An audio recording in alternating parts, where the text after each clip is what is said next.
Hey everyone, I hope you had an amazing day. I wanted to address a question that I have been asked multiple times throughout my life, and due to me becoming an adult this year, has been a central question for me this summer. You're an adult and you still play video games? The simple answer is always, of course I do, which, after that, normally gets flooded with questions or mockery, but at the end of the day, it all ends the same. I understand they don't know the nature of video games. They haven't experienced what video games do to a person. Normally that's due to the stigmas that video games have been surrounded by, with games like Doom and Wolfenstein or Call of Duty where all games are just looter shooters and you're gonna go shoot them up and do whatever you need to do, when in reality, there's a rainbow of video games for every type of person out there. Let's start with the controversial. The group that has given video games the quote-unquote bad reputation. Games that are known for violence and action. Examples would be Doom, Call of Duty, or Rage. These games serve a purpose, believe it or not. The purpose of these games is for when you just need that cathartic release. These games allow you to do things that you would never do in your day-to-day life or in your life in general. These are the games that let you wind down and detach yourself from the world, to get you sucked into a new one, to forget about all your life problems. Games where you compete against other humans, or kill demons, or save the world. You'll be the man or woman the world holds up as their champion and watches in awe. Let's take a step away from the video games based purely on violence. Let's take a trip into the world of esports, games that are competitive in nature, in the same vein as sports.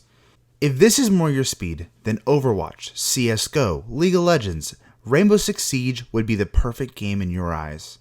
Maybe you need to come home from work and de-stress by absolutely crushing the competition and trying to achieve sweet victory. Hoping by the end of your match, your team will hoist you up into the air as the words victory flash across your screen. Blood, sweat, and tears pour into each and every moment as you try to win. Try and get that bright colorful logo flash across your screen for a brief second and rejoice as you see your rank get higher and higher.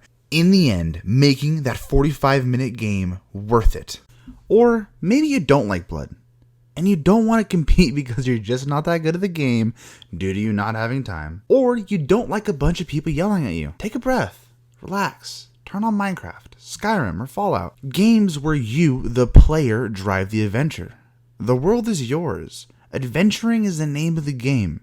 Walk to each location on the map and find its treasures, leading you to fight new and unheard of enemies. Or if you are in it for the sole adventure, play the game stealthily and don't harm a hair on anyone. The world is yours to make, craft, steal, and explore. Soak in every second you can as you adventure through this world. Because after all, this is a story. You, the player, get to choose the length, the story, the narrative, and the memories you create. Okay, so maybe you don't like big open world games with little narrative push. You want a more guided experience. But you don't want to sacrifice the idea of open worldness. Then horror games or puzzle solving games may be your ally to bring you into the magical world of video games. Resident Evil or Super Mario Maker are fantastic starting points for their respective genres. These games will drive you to insanity with scares, or the intensity of the challenge of the puzzle. Getting past them is the only way to move the story along. Due to the player wanting to know more and more and more about the story, no matter what challenge is put in front of them, they will always come back crawling on their knees begging for more. From the scares that make you jump off the couch, screaming so loud you wake up everyone in the house, to the puzzle that causes you to rage quit, breaking a controller just to come back 10 minutes later after watching a YouTube video on it. These games have it all. Each and every game has something to offer outside of our world. Maybe you don't have the funds to travel, or are socially awkward and don't like to deal with the bullying. Or maybe you are social, have money to travel, yet you just had a hard Monday and need a way to escape from the real world. Welcome to the world of video games.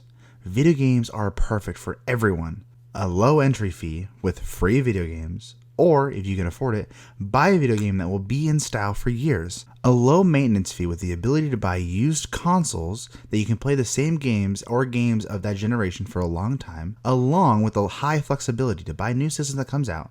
New video games that come out each and every month. Gaming is the perfect hobby for any age, any gender, anyone. I mean anyone can pick it up. Games now have visual and audio settings to help people with disabilities. Even Microsoft made a controller where people with disabilities can play. Gaming is no longer a field dominated by teenage boys. This is a platform full of all ages, races, identities, and a world unlike any other. A world that we have the control over. So when anyone asks me, Jacob, why do you play video games? Or mocks me for playing video games, I'll just smile and shake my head. They'll never feel the rush of winning a rank game, killing a demon, or having your very own kingdom to rule. Thank you so much for watching, and now if you'd excuse me, I have some video games to go and play.